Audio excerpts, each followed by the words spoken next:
Good evening, everybody on YouTube. Hope you're well. Obviously, there's no one in the room yet in this chat room thingy-majiggy in the live, but that's my phone telling me that I'm now live on YouTube. Crazy. Anyway, I hope everybody is doing good when you're watching this back. I'm obviously coming off the back of the Itorma and White fight at the weekend, so I'm just going to start off the live talking about that. I obviously predicted a Itorma knockout between round 6 and 9.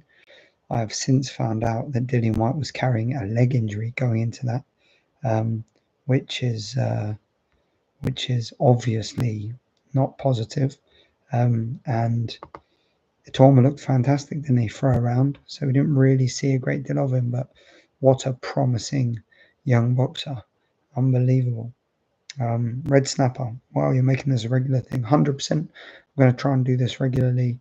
I want to make the most of my YouTube, and it seems like people are open to talking a lot more on this, which is great. Obviously, I've got the other channels and everything, but I like the interactions on YouTube. It seems like there's a few more, let's say, sensible people on here, ready to talk boxing. You predicted an early KO. Well, that was a bold but correct prediction, and you beat me, so congratulations on that. I mean, I was sure it was going to finish in an Itorma knockout, but I just thought White would have a little bit more about him than that. He looked in great shape, but apparently the leg injury came recently towards the end of camp, and obviously he wants to make the money, so didn't pull out, which is disappointing.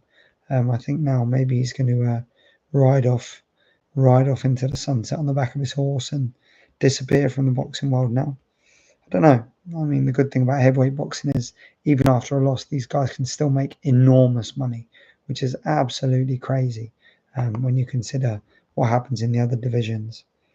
If I was AJ, I would not touch a Tom with a barge pole. No, I mean, AJ needs a couple of fights, a couple of easier wins before even considering anyone like Itorma. Itorma, for me, is everything that AJ struggles with: head movement, footwork, fluidity. He's got everything he needs to do exactly the same thing to Joshua that he did to White. You know, everybody that's beat Joshua, Ruiz, Usyk, Dubois, unconventional angles on their shots, head moving as they're punching, and punching through his shots. And I think Itorma would do exactly that and devastate him with it. I don't think it would last very long at all.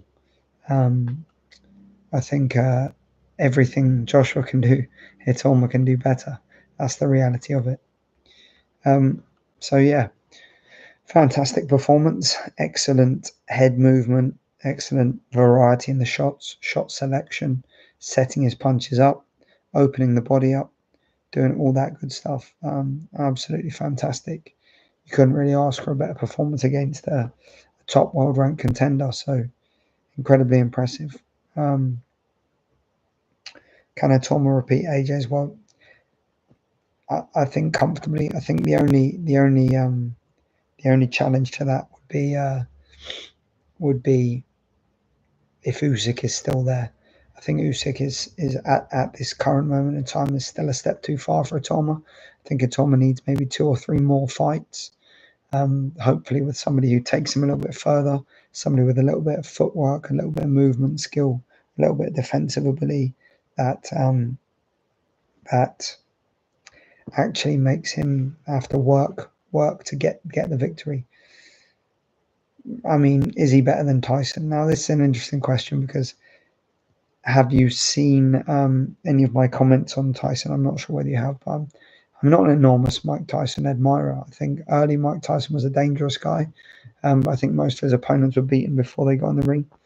And obviously we never got to see him reach his peak because of all the fundamental flaws psychologically and all the other issues in his career. So really, if we're talking Mike Tyson, you could almost argue that Itorma is a more complete boxer than him because he's demonstrated defensive ability, footwork, counter punching, front foot, back foot. What we need to see now really is how he copes with those kind of elite level opposition in this generation, because Tyson flopped massively against elite level opposition. He failed miserably against all of the top names they competed against, and that's where his career becomes questionable. Potential, absolutely, he had all the potential in the world, but it's going to be interesting to see. I remember back in 2018, you picked Fury to beat AJ. It's a shame I never saw that fight. Way back, yeah. I mean, I've always picked Fury to beat AJ because just styles make fights, and Fury's got everything he needs to beat AJ comfortably. I think the only chance AJ would have if it was AJ of the beginning of his career when he came out, threw a lot of punches, applied a lot of front foot pressure, and was a bit more confident with his chin. AJ after Andy Ruiz had absolutely no chance of ever beating Fury. I was laughed at the time by many people, and many people told me I was mental, but they were wrong. Fury always had what it took to beat Joshua because, again, styles make fights. He's awkward, he's uncomfortable, he's very good physically. His lateral movement is exceptional, and AJ can't cope with lateral movement. He works in straight lines all the time. Fluidity against roboticism. That's the reality of it. It's the more adaptable man against the more rigid man, and adaptability will always overcome rigidity, and that's just the name of the game. That's why the best fighters in history have always been incredibly adaptable, because you've got no choice but to be if you want to be great. Because you're constantly confronted by different variables of style, physicality, shape, character, all of these things. And like I said, that's the name of the game. Red Snapper, thank you for all these fantastic questions, all of these comments. I really appreciate them. If anybody else has anything to contribute, please drop it in the comments. Anybody has any questions? And then let's talk a little bit more about Moses Atoma's skill set, because there's something that a lot of people aren't seeing, and that's his hand positioning.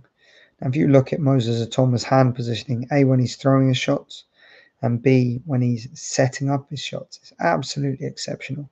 It's on par with Usyk's already. He occupies hands, he occupies shoulders, he makes his position prevent his opponent from punching. He puts his arm in a position to counter faster, to be in a position to block faster. He's really, really clever. His IQ is exceptional. And his ability to do that at seemingly every range as well is just beyond impressive. If anybody has any boxing questions, anything at all, drop it in the comments. I'm replying to everything about anything boxing related. Is Ben Davison the correct coach? Here's the thing. I don't think Ben Davison is anywhere near the coach that he's being made out to be. I think he's clever, and I think he's done good things. But the reality is, every fight that's gone to him is already exceptionally talented when they get there. And it's hard to really quantify the quality of a coach when you're never seeing them do anything for the first time, when you're never seeing them build anything from nothing up to something. And I think, for example, somebody like Brendan Ingle at the Winker Bank in Sheffield is an exceptional coach. Rest in peace.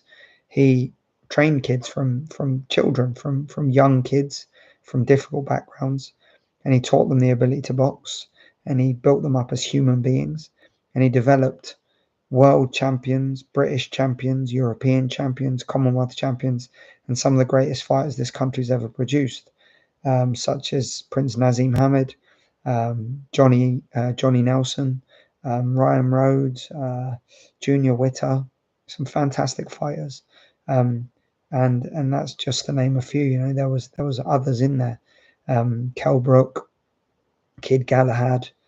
I mean, just an exceptional coach, and I think really to demonstrably be a great coach, you have to cover all bases. You have to have worked with somebody from the outset. You have to be able to come into a camp and change a fight for the better. You have to be able to influence somebody psychologically. You have to prove that you can bring someone back from the brink. You have to, all of these things. And there's not many coaches that have done that, Brendan Ingle, as I say, You know, somebody like Robert Garcia, who's worked with a lot of young pros from the outset of their career.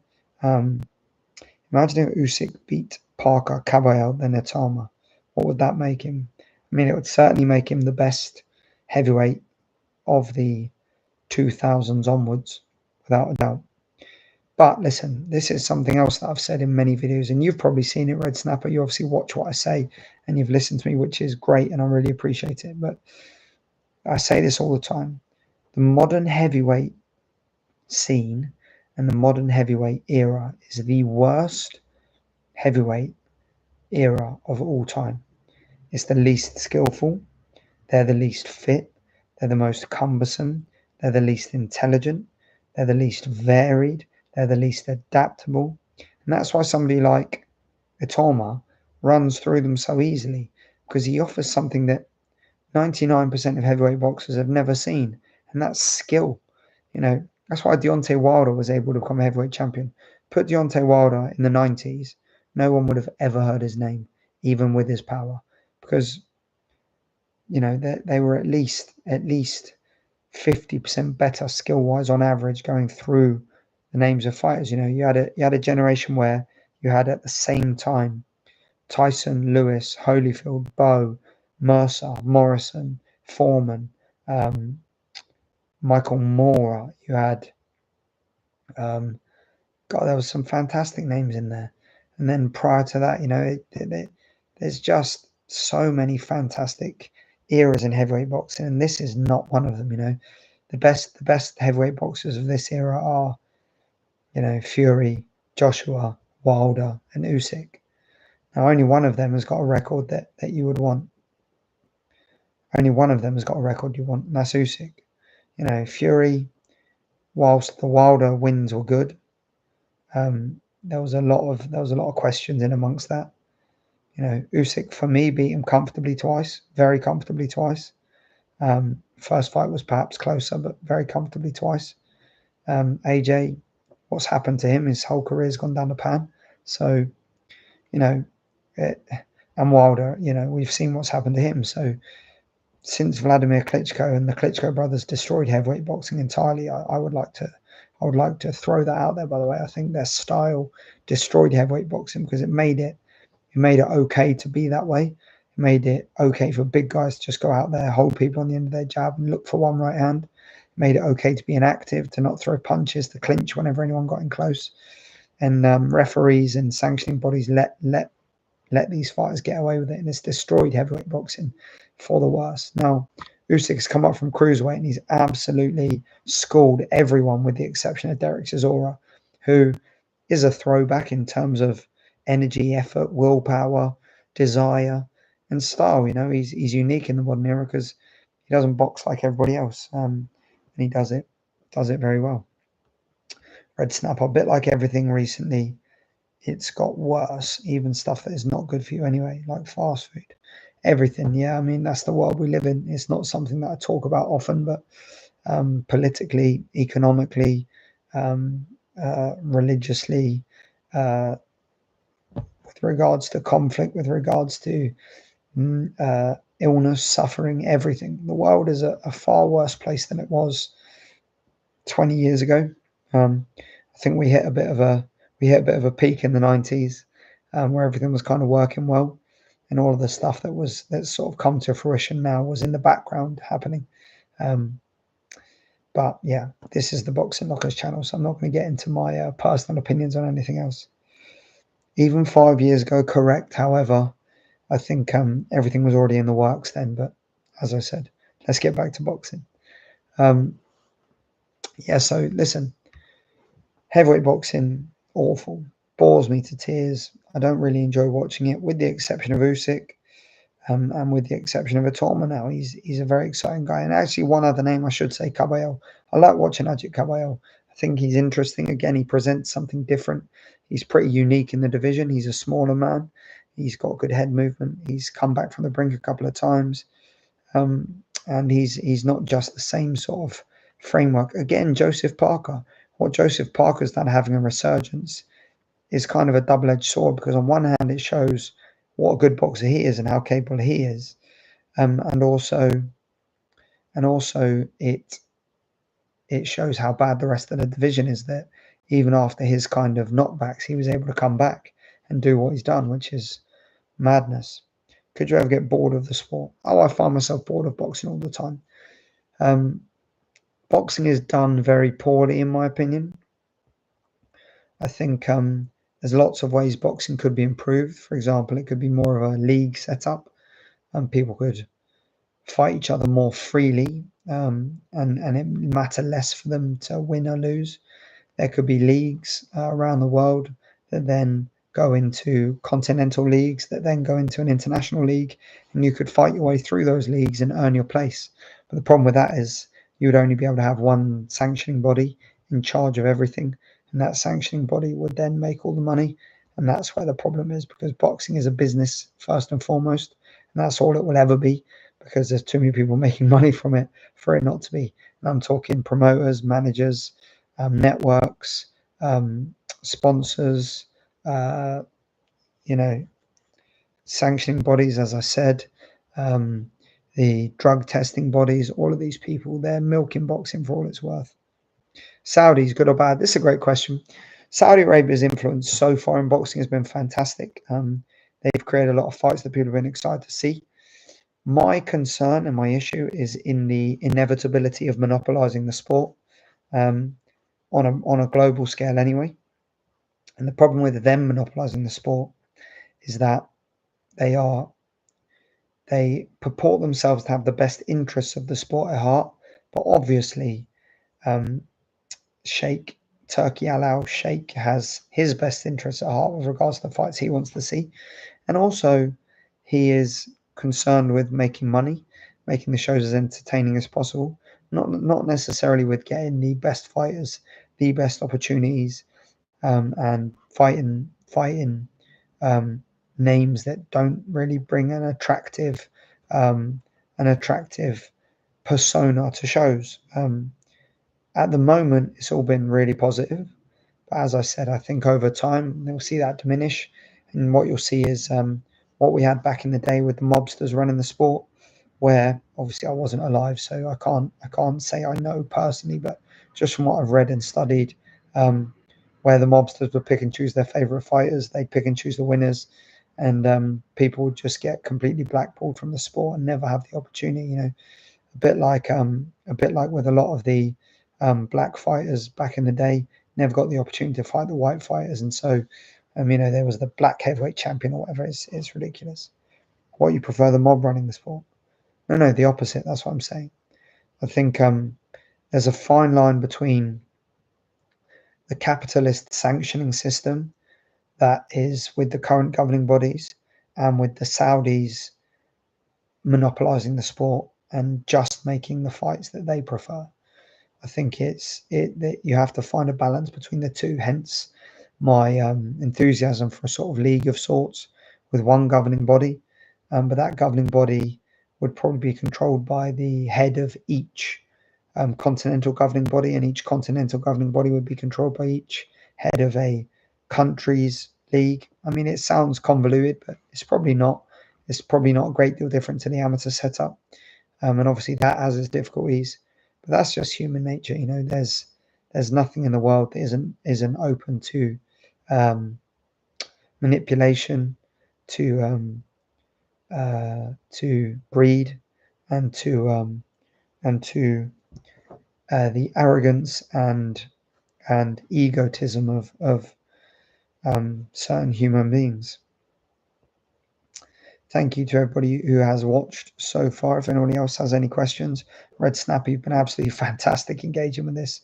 It's been a great conversation. You've kind of kept everything moving. So big up. Can't say thank you enough, because I don't think this would have been a 20-minute video if it wasn't for you. I'm going to cut it short really soon. So any more questions that you have, chuck them up, and then we'll crack on and get this video uploaded so that everyone can watch it and listen to my point of view on all of these things boxing. So yeah, I think there's some other fights inbound as well. Obviously we've got Crawford and Canelo. That's a fight I'm really interested for. I've spoken about it before. But any other fights that people are excited for, let me know. I'll drop some questions. Drop some answers, sorry. Predictions, all that good stuff. Otherwise, I think I'm going to call it a day there. Last Chance Saloon. Well, once again, thank you to Red Snapper for all the fantastic questions.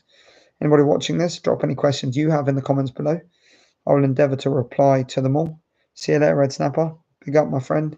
Thank you for engaging and making this such a fantastic conversation. And I hope everybody who watches it after this enjoys it. Take care.